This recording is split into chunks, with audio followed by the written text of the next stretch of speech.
Bonjour à tous, nous sommes vendredi 22 mars de l'an 2024. Bienvenue dans ce journal. Au sommaire, le porte-parole du gouvernement béninois, Wilfried Lian-Ngouidji, a échangé avec les professionnels des médias de Parakou et ses environs sur les sujets d'actualité au détour d'une conférence de presse à la direction régionale de l'ORTB Parakou. Le porte-parole du gouvernement a abordé plusieurs sujets d'intérêt national à suivre en début d'édition.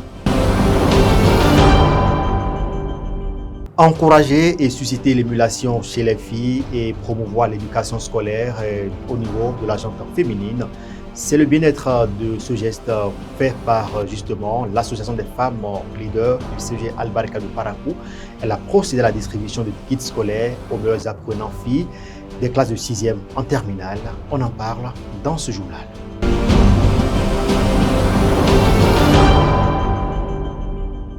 Réunion régionale consultative sur la fortification alimentaire dans l'espace CEDEAO à Cotonou.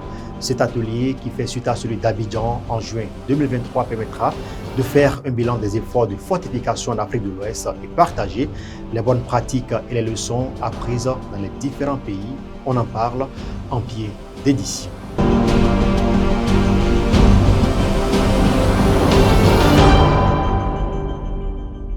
Voilà pour le sommet, bonjour et bienvenue si vous nous rejoignez. Ouvrons ce journal justement par cette information. Le porte-parole du gouvernement béninois Wilfried Lian-Ngouidji a échangé avec les hommes des médias de Parakou et ses environs sur les sujets d'actualité. Au détour d'une conférence de presse qui s'est déroulée à Parakou, le porte-parole du gouvernement a abordé plusieurs sujets d'intérêt national, notamment les avantages accordés récemment aux aspirants au métier d'enseignant, le recrutement des jeunes, la répression des infractions du code de la route, le nouveau code électoral promulgué par le chef de l'État Patrice Talon, l'augmentation du prix de l'engrais NPK, la construction des infrastructures à travers le pays et bien d'autres. Edmond Noussou et Suzanne Yarou pour le compte-rendu. Wilfried Lian-Ngouidji face aux professionnels des médias de la ville de Parakou ce mercredi 20 mars de l'année 2024. Le secrétaire général adjoint et porte-parole du gouvernement de la rupture a passé au peigne fin plusieurs sujets brûlants de l'actualité nationale et sous-régionale. Parmi ces sujets figurent en bonne place les mesures prises tout récemment en Conseil des ministres pour l'amélioration des conditions de vie et de travail des aspirants au métier d'enseignant au Bénin. En décidant donc de les faire passer de 11 à 12 mois et pour compter de cette année scolaire, le gouvernement fait suite à une doléance qu'ils avaient émise. Mais personne n'a demandé au gouvernement, par exemple, d'améliorer leur pouvoir d'achat en leur octroyant, dès ce mois de mars, une prime de 20 000 francs par personne, au titre de ce qu'ils font et que nous considérons comme étant un engagement pour l'intérêt national. Ils se volent au secours de l'école publique, ils permettent à nos enfants d'avoir un enseignant devant eux et ils nous permettent ainsi de remplir les conditions pour assurer une bonne éducation. En même temps qu'on permet désormais à nos sœurs, à nos femmes, à nos filles qui font partie du lot et qui jusque-là ne bénéficiaient pas de congé de maternité, on leur permet désormais d'avoir droit au congé de maternité. L'autre préoccupation qu'ils avaient, c'était l'exonération des frais de scolarité pour leurs enfants, parce que les enfants des autres enseignants, qu'ils soient fonctionnaires ou agents contractuels de l'État, avaient cette exonération. Et eux, ils ne l'avaient pas encore. La situation des agents de forces de défense et de sécurité envoyés à la retraite anticipée par le gouvernement a également fait objet de débat. Vous avez fait 20 ans de service. Vous êtes éligible à la retraite d'office. Quand vous êtes retenu pour aller à la retraite d'office, au lieu de vous verser une pension proportionnelle, vous avez l'intégralité de votre pension, comme si vous aviez fait le nombre d'années de service normalement prévu pour aller à la retraite, s'il n'y a pas un temps la retraite d'office, ou si vous n'avez pas sollicité une retraite anticipée. Et au soutien de cette pension de retraite, on a fait une allocation spécifique sur les 2 premières années. Vous avez la différence entre votre salaire net et la pension Mais le salaire que vous aviez, lorsqu'on va ôter la pension de ça, la différence, on vous verse ça comme une allocation sur la première année, sur la deuxième année. De sorte que sur les 2 premières années, vous continuez d'avoir votre salaire plein tout en étant chez vous à la maison ou en ayant une autre activité que vous menez qui peut vous rapporter aussi de l'argent. À la question de savoir ce qui pourrait expliquer la fermeture des frontières du côté du Niger après l'ouverture de celle du Bénin, Wilfried Léandre Humbedji répond. Dès que la CEDEAO a levé les sanctions, nous avons été là aussi le premier à respecter.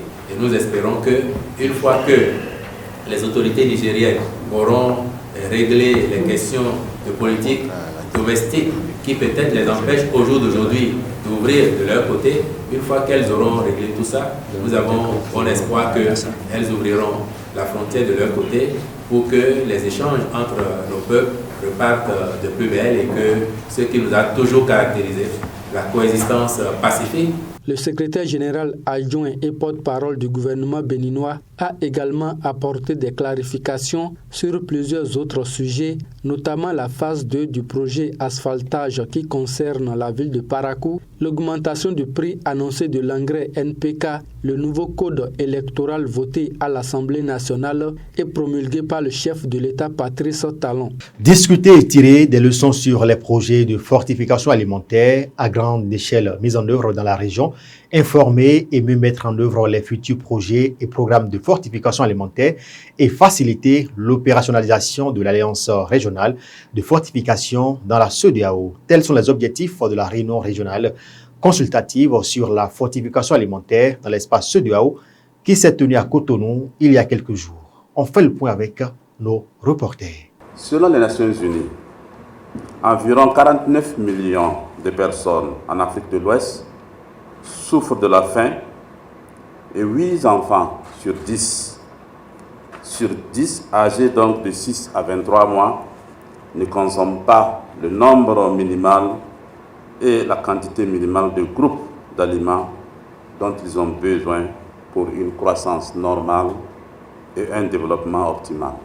En 2023, 18 millions d'enfants de notre région souffraient de malnutrition aiguë, dont plus de 4 millions de sa forme sévère et délibitante.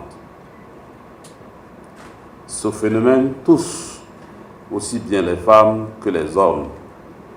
Et cette situation préoccupante ne peut qu'inquiéter. Face à de telles statistiques qui font froid au dos, l'Organisation ouest-africaine de la santé OAS et la Communauté économique des États de l'Afrique de l'Ouest CEDEAO ont voulu agir.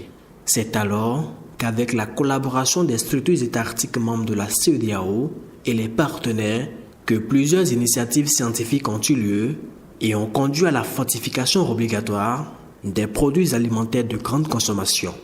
En vue de renforcer davantage ces efforts, il s'est ouvert le 19 mars 2024 à Cotonou la réunion générale consécutive sur la fortification alimentaire dans l'espace CEDEAO.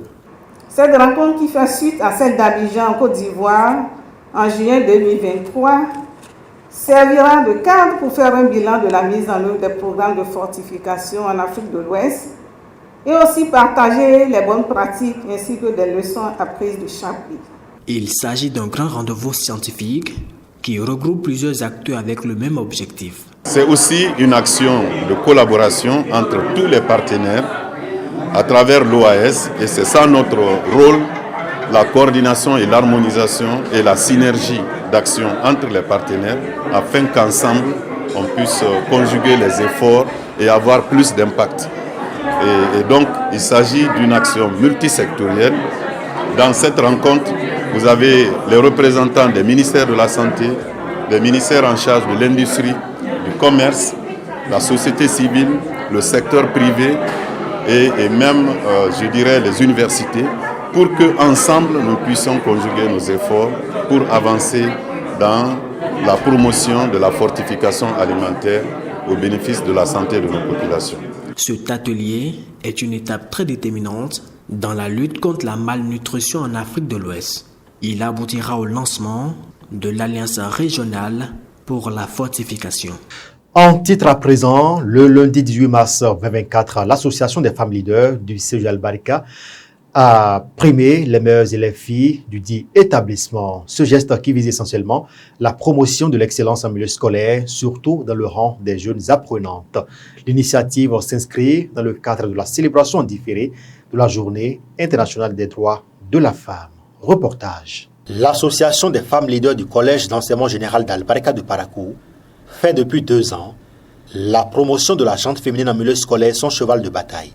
Et ce lundi 18 mars 2024, elle a procédé à la distribution de kits scolaires aux meilleures apprenantes des classes de 6e en terminale à l'issue du premier semestre. Une action qui participe au maintien des filles à l'école. Nous sommes partis d'un constat, et le constat est que nos apprenantes, nos élèves filles, elles souvent quittent la maison, mais elles ne viennent pas à l'école. Elles sont nombreuses dans les classes de 6e et 5e, mais avant la 3e, le second cycle, on constate que leur effectif diminue. Donc c'est pour pallier à ce genre de situation, étant donné que l'un des objectifs du gouvernement est de maintenir les filles à l'école. Nous avons dit, comme nous sommes à la base et nous sommes en contact direct avec ces apprenants, il nous faut les conseiller, les conscientiser pour les amener à abandonner ce genre de comportement et à s'adonner au travail. Cette initiative de l'association des femmes leaders du CEJ Al-Barika a porté ses fruits l'année dernière, car il y a eu une nette amélioration des résultats scolaires en fin d'année. L'année dernière, quand nous l'avons fait, nous avons constaté que avant la fin de l'année dernière, les absences au cours et du côté des apprenants a diminué. Et on a constaté que beaucoup parmi nos filles ont travaillé, si bien que les résultats au second semestre l'année dernière étaient meilleurs par rapport à ceux du premier semestre. Cette récompense est le résultat du travail acharné, diront les apprenants distingués. Les meilleurs apprenants dans la catégorie hommes au premier cycle et au second cycle ont également été distingués. Je suis contente qu'il y ait de telles manifestations pour encourager les femmes à travailler. Parce que par rapport aux hommes, on les qualifie souvent de sexe faible et ça c'est très décourageant. Mais grâce à ce que les femmes font aujourd'hui, elles peuvent encourager les autres à mieux travailler et à élever le niveau. Avec mes camarades aussi, on s'entraide souvent. Quand je ne comprends pas quelque chose, j'essaie de me rapprocher auprès de quelqu'un qui connaît que moi. Et par là, j'arrive à maintenir mon cap. Saluant les efforts de ces braves dames, le premier responsable de ce collège a souhaité que cette action soit pérenne. À l'endroit de ces femmes, je dirais clairement qu'elles sont courageuses et qu'elles doivent continuer. Elles doivent continuer dans cette lancée.